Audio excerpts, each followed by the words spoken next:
Hello everyone. आज हम एक पैसेज पढ़ेंगे जो कि ऑटोबायोग्राफिकल है। ऑटोबायोग्राफिकल मतलब कि जो राइटर लिख रहा है इसको अपने ही लाइफ के बारे में कोई इंसिडेंट्स बता रहा है। ऑटोबायोग्राफिकल तो आप देखोगे जैसे कि ये प्रोनाउंस है यहाँ पे आई, माय, ये सारे के सारे खुद के लिए हैं। ठीक है, तो आपको पता लग रहा है इसमें ऑटोबायोग्राफिकल पैसेज है। इंटरेस्टिंग पैसेज है और आपकी इंग्लिश काफ़ी इम्प्रूव होगी, काफ़ी अच्छी वोकेबलरी भी है। आइए शुरू करते हैं। हाउ स्ट्रगल शेप्स सक्सेस, किस तरीके से स्ट्रगल आपके सफलता को एक आकार देता है। मतलब स्ट्रगल अगर करोगे तो सक्सेसफुल भी बनोगे, उसके बारे में पढ़ते हैं। If my younger self could C me now, जब भी हम ऐसे बोलते हैं यंगर सेल्फ मतलब कि मेरा पहले का, जब मैं यंग थी उस टाइम का जो रूप है या वर्जन है, अगर वो मुझे आज देखता, तो जो भी यहाँ पे कहानी सुना रहा है ये, वो अपने पुराने टाइम मतलब बचपन को याद करते हुए कह रहा है कि अगर बचपन में जैसे मैं थी अगर वो मुझे आज देखती। आप किस तरीके से यंगर सेल्फ को यूज कर सकते हो, यहाँ लिखा है। मीनिंग तो हो गया हमारा मतलब कि पास्ट वर्जन मतलब बचपन का पहले वाला रूप। सेंटेंस में देख लो, I wish my younger self could see my success today. मेरी इच्छा है कि जो बचपन का मेरा रूप है वो मैं आज कितनी सफल हूं ये भी काश देख पाता। She would be incredulous. Incredulous ये तो एक एडजेक्टिव है, इसका मीनिंग होता है कि जिस पर विश्वास ना किया जा सके, बिलीव ना किया जा सके, नॉट बिलीविंग समथिंग। तो वो जो मेरा बचपन का सेल्फ है वो, उसको मेरे पर तो विश्वास ही नहीं होता। That I work in the field of dance और decipher and translate dance for my own comprehension. Decipher ये एक वर्ब है, इसका मीनिंग होता है कि किसी चीज को समझना, टू अंडरस्टैंड समथिंग डिफिकल्ट। फिर translate dance for my own comprehension, और कॉम्प्रिहेंशन इसका मतलब होता है समझ, अंडरस्टैंडिंग ऑफ समथिंग। तो अगर मेरा बचपन का रूप मुझे आज देख पाता तो वो बहुत हैरान हो जाता। और भी आगे है सेंटेंस कि मैं एक तो डांस की फील्ड में काम करती हूँ उसको पता लगता, और मैं डांस को भी समझने की कोशिश करती हूँ, डिसाइफर करने की कोशिश करती हूँ। Call it choreography.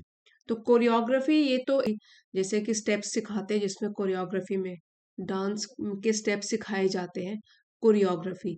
Call it choreography if you wish, अगर आप चाहते हो तो आप इसको कोरियोग्राफी भी बोल सकते हो। Would have been unbelievable. Unbelievable कि जिसके ऊपर विश्वास न किया जा सके, यकीन न किया जा सके। तो उस यंगर सेल्फ के लिए ये सब समझना बहुत ही मुश्किल हो जाता। ये जो है सेंटेंस यहाँ पे कंडीशनल सेंटेंस है। कंडीशन है कि मतलब अगर मेरा पुराना रूप मुझे आज देखता तो ऐसा ऐसा हो जाता। It would have been unbelievable, उसके लिए विश्वास करना सब कुछ बड़ा डिफिकल्ट हो जाता।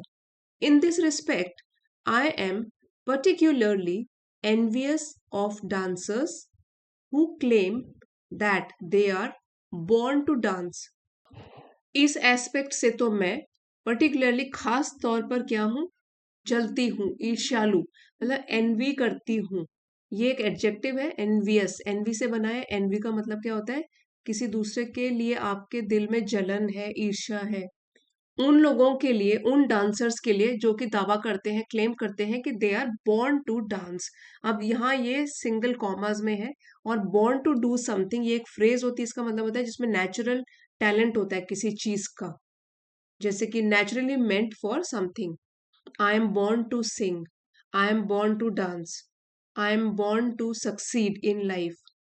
तो वो डांसर्स जो कि ऐसे दावा करते हैं कि वो बचपन से ही पैदा हुए हैं ताकि वो डांस कर सकें, इम्प्लाइंग ये संकेत देते हुए, इसकी तरफ इशारा करते हुए, that it was clearly laid out for them from the beginning, कि उन लोगों के लिए पहले से ही ये तय कर दिया गया था। ले आउट इसका पास्ट टेंस हो गया laid out, means plan something clearly, पहले से ही तैयार कर दिया था। सो यहाँ पे पूरी लाइन का ये मतलब हुआ कि इन दिस रिस्पेक्ट, इस तरीके से तो मुझे खास तौर पर जो ये डांसर्स होते हैं जो क्लेम करते हैं, दावा करते हैं कि वो तो डांस करने के लिए ही पैदा हुए हैं, यानी कि उन लोगों के लिए शुरू से ही यही रास्ता तय कर दिया गया है, उन लोगों से मुझे जलन होती है। आई मस्ट से, मुझे बोलना पड़ेगा, I find this assertion, assertion dubious. तो ड्यूबियस ये एक एडजेक्टिव है, इसका मीनिंग है कि डाउटफुल, जिसमें आपको शक हो, और असर्शन होता है एक स्ट्रॉन्ग स्टेटमेंट। सो मुझे तो ये कहना पड़ेगा कि मुझे इसके ऊपर डाउट होता है, जो लोग ऐसा कहते हैं। It is rarely that easy, शायद ही कभी डांस करना और एक सक्सेसफुल डांसर बनना शायद ही कभी इजी होगा। To dance means to struggle, dance करना इसका मतलब हुआ कि संघर्ष करना, कोई भी चीज में मास्टर बनना, तो उसके लिए सभी को स्ट्रगल तो करना पड़ता है। यहाँ डांस की फील्ड की बात करी गई है। अब अपने बचपन की और आगे कहानी सुना रही है। इन ऑल ट्रूथ, अगर सच कहूं तो, as a child I never did want to dance, कभी भी मैं डांस नहीं करना चाहती थी। यहाँ एम्फेसिस देने के लिए बताया गया, कभी भी डांस नहीं करना चाहती थी। इट वॉज फोर्स्ड अपॉन मी, कोई चीज अगर आपके ऊपर फोर्स की जाए, मतलब जबरदस्ती की जाए, आपकी इच्छा के ऑपोजिट, मतलब आप नहीं चाहते हो, तो जबरदस्ती करवाया गया काम जो होता है उसके लिए आप बोल सकते हो इट वॉज फोर्स्ड अपॉन मी। यहाँ पे इट क्या है, डांसिंग के लिए बोला गया है कि उसको जबरदस्ती मुझे कराया गया बाय अ डोटिंग मदर। सो डोटिंग इसका मतलब होता है showing a lot of love, बहुत प्यार करने वाला। तो मेरी माँ जो मुझसे बहुत प्यार करती थी, उन्होंने मेरे ऊपर डांसिंग को फोर्स किया। एंड अ साइलेंट फादर, और फादर जो कि ज्यादातर चुप रहते थे। My father probably kept his peace to avoid argument, शायद मेरे पिता, प्रोबेबली मतलब शायद, केप्ट हिज पीस वो चुपचाप इसलिए रहे कि कहीं बहस ना हो जाए, उससे बचने के लिए, उसको अवॉइड करने के लिए कि मेरी माँ से कहीं उनकी बहस ना हो जाए। आर्ग्यूमेंट मीन्स बहस। From the beginning, my lessons took place under trying conditions. तो शुरुआत से ही जो मेरी डांस की क्लासेस होती थी वो ट्राइंग कंडीशंस में होती थी। ट्राइंग कंडीशंस का मतलब होता है डिफिकल्ट सिचुएशन, बहुत मुश्किल हालात। मेरी डांस क्लासेस कैसे होती थी, मुश्किल हालातों में। Though I believe that the conditions were more trying for my mother than for me, हालांकि मेरा मानना है कि वो वाली जो मुश्किल हालात थे वो ज्यादा कठिन होते थे मेरी मदर के लिए बजाय इसके कि मेरे लिए। कंपैरिजन हो रहा है इसलिए देन का यूज किया गया है। मदर के लिए ज्यादा मुश्किल हुआ करते थे। She travelled in local overcrowded trains to the dance class with an unwilling child tired from a whole day at school। तो मदर के लिए क्यों मुश्किल होते थे, क्योंकि वो यात्रा करती थी लोकल ट्रेन में जो कि ओवर क्राउडेड होती थी, जरूरत से ज्यादा उसमें भीड़ होती थी। To the dance class, unwilling मतलब जिसकी इच्छा ही नहीं है, जो विलिंग नहीं है, ऐसे बच्चे को लेकर यात्रा करती थी।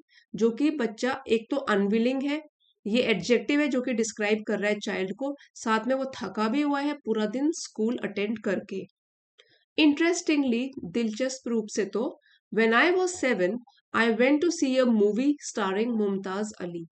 तो जब मैं 7 साल की थी मैं गई एक मूवी देखने, who did a lead number in the film, तो जिन्होंने की एक, कि जिसमें कि डांस नंबर था एक, वो वाला उस मूवी में किया था जिसमें कि एक डांस सॉन्ग था। वेन वी अराइव्ड होम, जब हम घर पहुंचे मूवी देखकर, आई began prancing prancing around the house, तो मैंने शुरू कर दिया उछलना कूदना। तो प्रांसिंग जो है ये एक वर्ब है, इसका मतलब है जंपिंग और डांसिंग हैप्पीली, जैसे बच्चे खुश होके प्रांस करने लग जाते हैं। अराउंड द हाउस, इमिटेटिंग नकल करते हुए, इमिटेट करना किसी को कॉपी करना। द फिल्म एक्टर मतलब मुमताज की एक्टिंग कर रही थी। And my mother who was quietly watching, और मेरी माँ जो कि चुपचाप मुझे देख रही थी, was the one who said, वो थी जिन्होंने की कहा, Kumudini you are born to dance. तो यहां हमको पता लग रहा है कि जो स्पीकर है, मतलब जो कहानी सुना रहा है, उसका नाम क्या है, कुमुदिनी। और अगर आप इनको सर्च करोगे इस नाम को, तो ये एक फेमस डांसर है कुमुदिनी। तो मेरी माँ जो चुपचाप मुझे देख रही थी, उन्होंने बोला कि कुमुदिनी तुम तो पैदा ही हुई हो डांस करने के लिए। अब हमने पहले ही पढ़ा था ना, बॉर्न टू डू समथिंग मतलब नेचुरली मेंट फॉर समथिंग, मतलब किसी काम के लिए कोई जो पैदा हुआ है या उसमें नेचुरल टैलेंट है कोई काम करने का, तो हम उस में ये यूज कर सकते हैं बॉर्न टू डू समथिंग। तो यहाँ डू समथिंग के बदले क्या है, born to dancing. Ironically, ironically ये एक एडवर्ब है, और जैसे कि आयरनी का मतलब होता है एक विडंबना, जो बिल्कुल अनएक्सपेक्टेड होती है, जिसकी आपने इमेजिनेशन ही ना की हो। तो आयरॉनिकली यहाँ पे है in an unexpected way, I have no recollection, मतलब मुझे तो बिल्कुल ही याद ही नहीं है, मेरी मेमोरी में ये चीज है ही नहीं कि ये कब हुआ episode. I have no recollection of this story, जो मैंने अभी कहानी बताई, इसको मुझे याद ही नहीं है ये। It was my mother who saw this innate ability in me, वो तो मेरी माँ थी जिन्होंने की इनेट एबिलिटी, मतलब कि जो जन्म से ही होती है, जो कि नेचुरल टैलेंट होता है किसी में। इनेट मतलब अंदर ही छिपी हुई है, नेचुरल टैलेंट तो बचपन से ही था। तो ये मेरी माँ थी जिन्होंने मेरे अंदर डांसिंग वाली जो कला थी वो समझी और जानी। तो यही था हमारा आज का ऑटोबायोग्राफिकल पैसेज। और इसी का आपको अगर पीडीएफ चाहिए, आप चैनल की एलिट मेंबरशिप को ज्वाइन करके इसको डाउनलोड कर सकते हो। और वोकैबलरी काफी अच्छी है, एक बार उसको रिवाइज कर लेते हैं। इनक्रेड्यूलियस मतलब कि जिसके ऊपर यकीन ना हो, जिसकी क्रेडिबिलिटी जो हम न पहचान पाए, यकीन ना हो पाए जिसके ऊपर। डिसाइफर होता है समझना किसी चीज को, मुश्किल चीज को। कॉम्प्रीहेंशन भी यही होता है, अंडरस्टैंडिंग। कोरियोग्राफी तो होता है डांस के स्टेप्स बताना। एनवी से बना है एनवियस, जलना किसी चीज को देखकर। क्लेम दावा करना, इम्प्लाई करना मतलब सजेस्ट करना indirectly. Assertion a strong statement. और ड्यूबियस मतलब डाउटफुल, जिसके ऊपर शक हो, यकीन ना हो। फोर्स्ड अपॉन मतलब कि जरूरत, अनविलिंग हो आप, जबरदस्ती आपके ऊपर वो चीज फोर्स की जा रही है। Doting means very loving. Trying conditions ऐसी कंडीशंस जो कि मुश्किल है। Unwilling who is not ready और नॉट इंटरेस्टेड, जो विलिंग नहीं है। फिर है प्रांसिंग, जंपिंग और डांसिंग हैप्पीली, उछलना या नाचना। जैसे हॉर्स के लिए भी ये वाला वर्ड यूज करते हैं, प्रांसिंग हॉर्स। फिर है इमिटेटिंग, नकल करना, किसी की इमिटेट करना। आयरॉनिकली, इन एन अनएक्सपेक्टेड वे, एक विडंबना। रिकलेक्शन, याद करना या मेमोरी। इनेट एबिलिटी, एक ऐसी एबिलिटी जो कि पहले से ही है, एक नेचुरल एबिलिटी है आप में, नेचुरल टैलेंट है। सो ये वीडियो अगर आपके लिए हेल्पफुल रहा है तो प्लीज लाइक शेयर सब्सक्राइब जरूर कीजिएगा, और कमेंट्स लिख के भी जरूर बताइएगा कैसा लगा। Thanks for watching.